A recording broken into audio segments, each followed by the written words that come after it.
Good morning to my all students.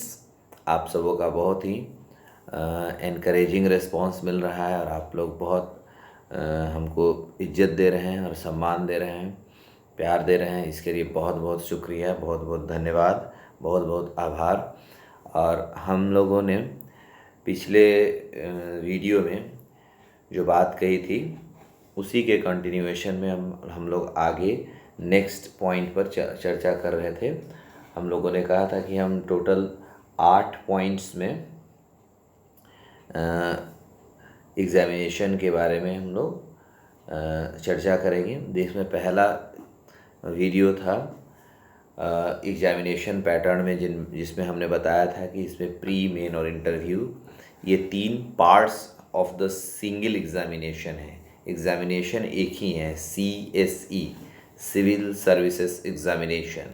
वो 2024, 2025, 2026 वो होगा, किंतु एग्ज़ाम सिर्फ एक ही है और उनके 3 पार्ट्स कर दिए गए हैं। लेकिन उसमें हमने कहा था कि पार्ट ए जिसको प्रिलिमिनरी कहते हैं, पार्ट बी जिसको मेन एग्ज़ामिनेशन कहते हैं और पार्ट सी जिसको पर्सनैलिटी टेस्ट कहते हैं, इसमें पार्ट बी ही मुख्यतः एग्ज़ामिनेशन है, वही रियल एग्ज़ामिनेशन है।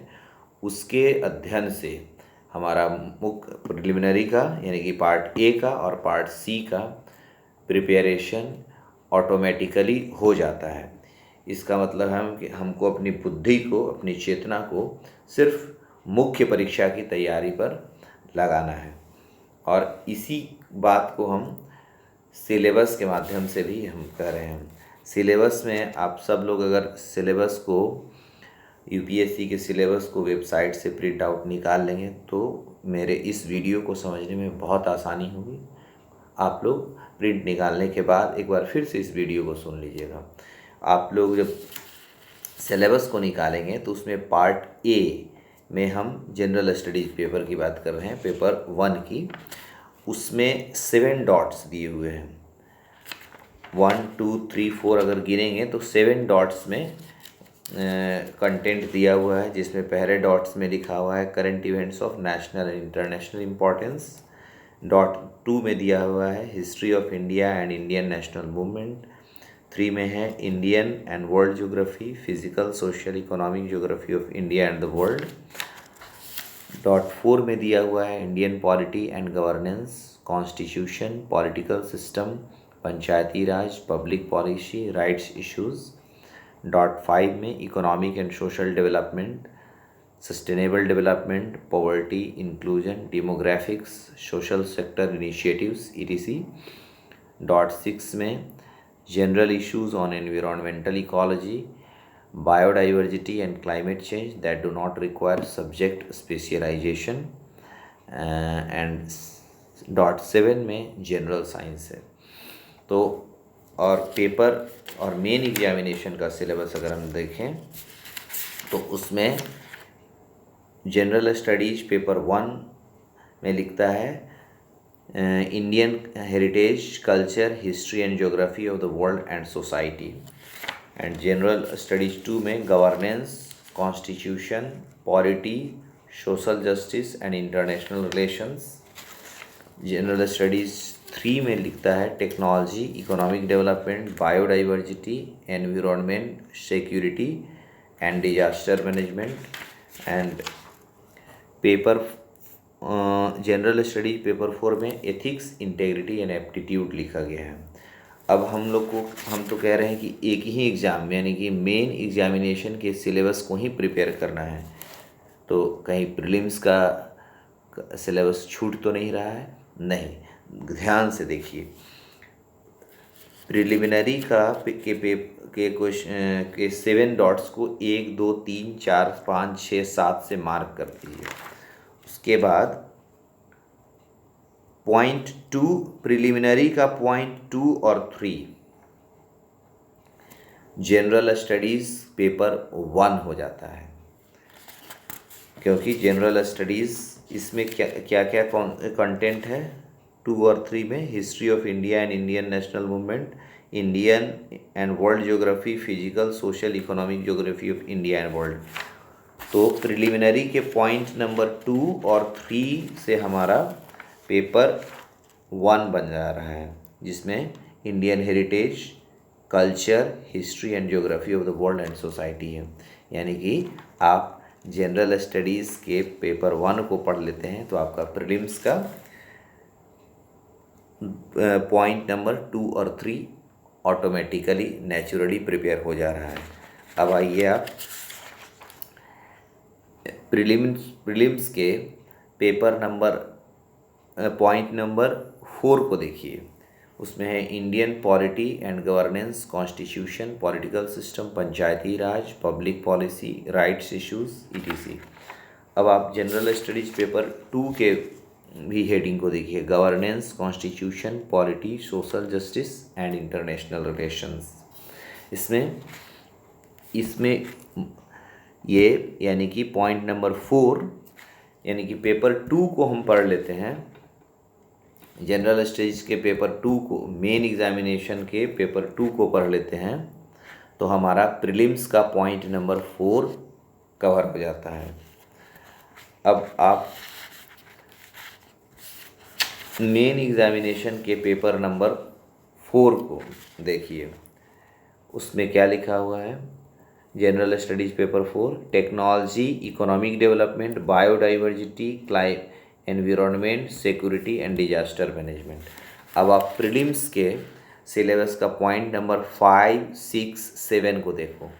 वो आपका जनरल स्टडीज़ के paper general studies paper 3 main examination का को पढ़ लेने से प्रीलिम्स का पॉइंट 5, 6, 7 आपका कवर हो जाता है। तो अब देख रहे हैं आप कि आपका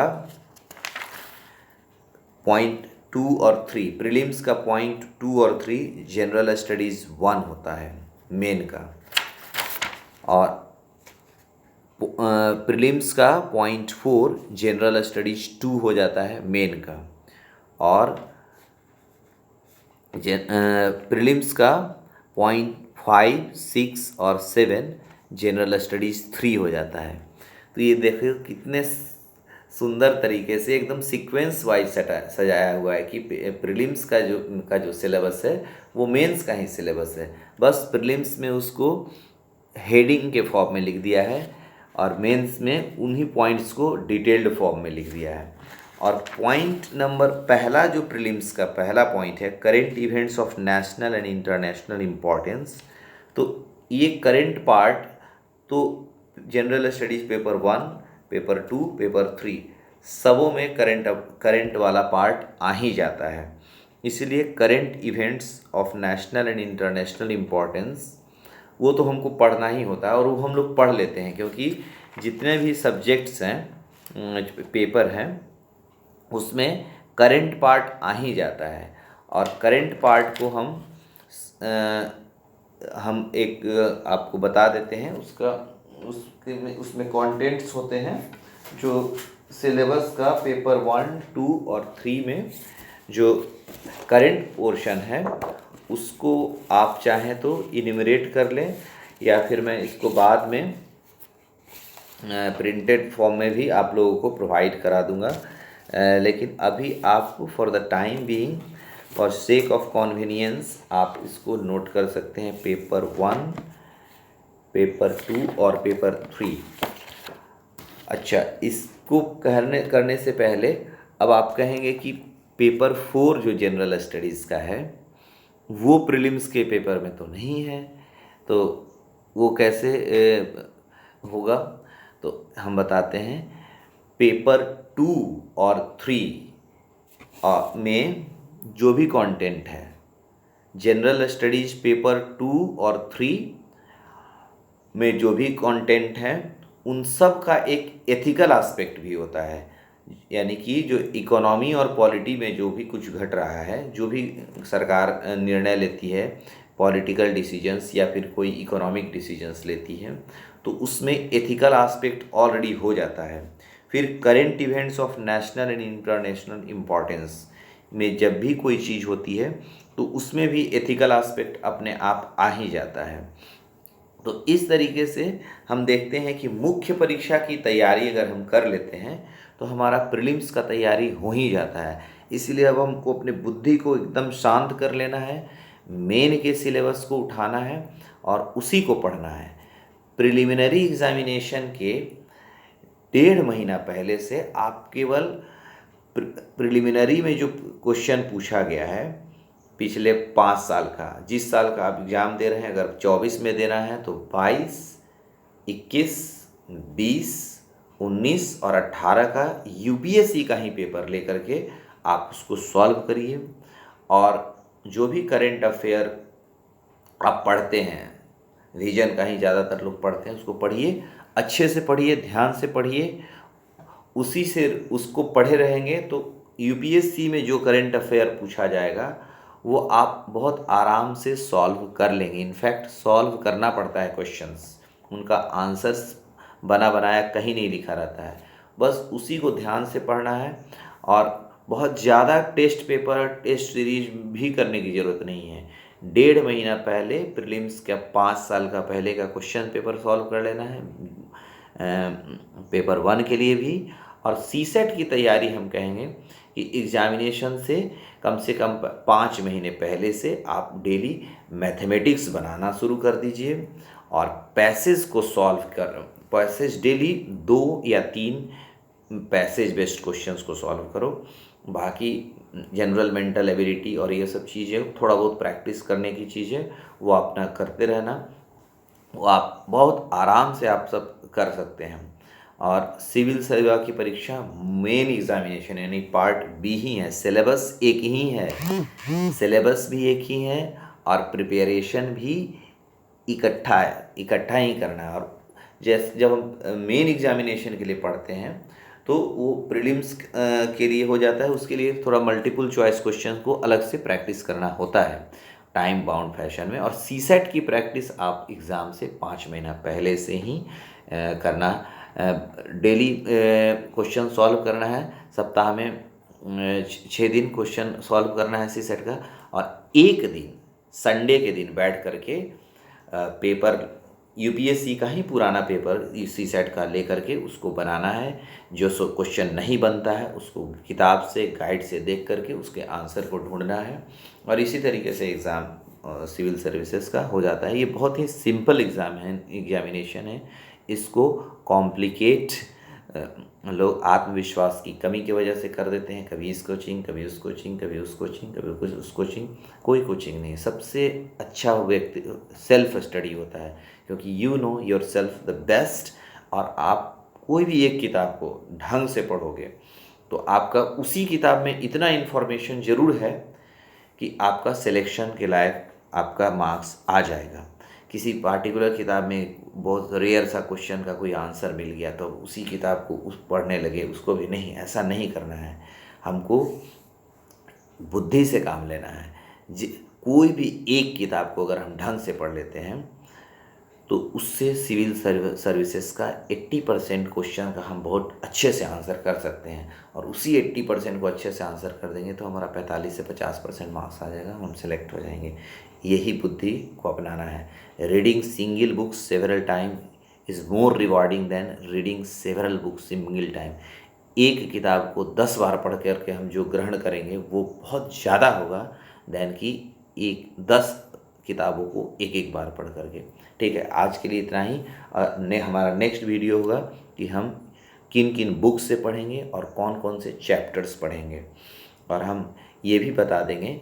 और हम जब करेंट अफेयर के बारे में जब हम चर्चा करेंगे तो वहाँ पर हम बता देंगे कि हमारा जो सिलेबस जो है मेन का पेपर, जीएस का पेपर 1, 2 और 3, और वो उसमें करंट पोर्शन कौन कौन सा है, ताकि आप उसका एक इंडेक्स्ड नोट बना लेंगे अपने कॉपी में, और उस पर उससे रिलेटेड जो भी न्यूज़ वगैरह आएगा तो आप उसको नोट करते चले जाएंगे। तो उससे आपका एक बहुत ही हेल्दी नोट्स बन जाएगा, करंट बेस्ड नोट्स बन जाएगा, जिसका आंसर में एप्लीकेशन करेंगे तो एग्जामिनर दिल से खुश हो जाएगा और आपको सिविल सर्वेंट बनाने वाला मार्क्स दे देगा। और हम अपने इस वीडियो को यहीं पर विराम देते हैं। शुक्रिया एक बार फिर से, धन्यवाद फिर से। और अपना प्यार और सहयोग ऐसे ही हमको देते रहें। और अपना कमेंट्स आप ज़रूर लिखिए। आपका फीडबैक हमारे लिए बहुत ज़रूरी है। अगर हम कुछ गलत कर रहे हैं, हमारे प्रेजेंटेशन में कुछ कमी है, तो आप उसको इंडिकेट कीजिए, क्योंकि गुरु और शिष्य दोनों एक दूसरे से सीखते हैं, दोनों एक दूसरे के पूरक होते हैं। हमारी कुछ कमियां आप हमको सुझाएंगे तो हम उसको अपना अपमान नहीं मानेंगे, हम उसको अपने आप को बेहतर करने का एक जरिया मानेंगे। आप अपने कमेंट बॉक्स में अपना ज़रूर आप उस पर फीडबैक दें। हम आपके फीडबैक को अपने आप को सुधारने के ज़रिए के रूप में यूज़ करेंगे। प्रणाम।